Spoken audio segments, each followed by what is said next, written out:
Sevkiyat başlamış. Malları indiriyorlarmış.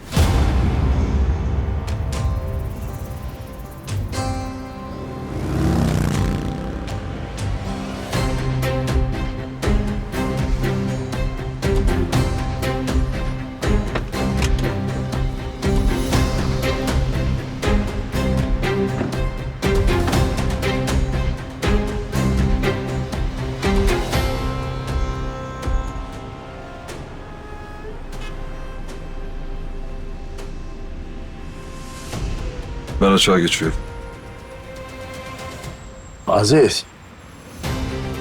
Dikkat et. Sen de.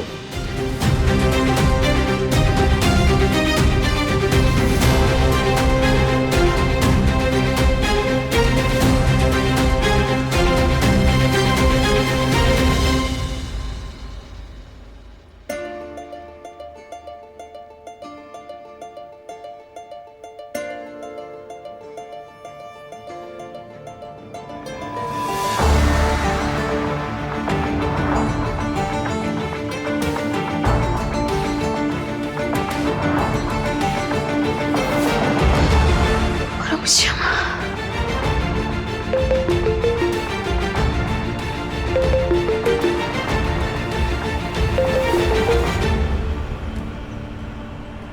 İyiyim, merak etme. Çok şükür.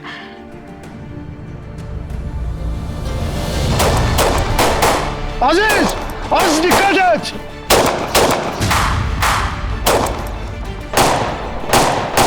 İyi misin? Bir şey söyle, iyi misin? Dikkat et! Allah'ım sen yardım et.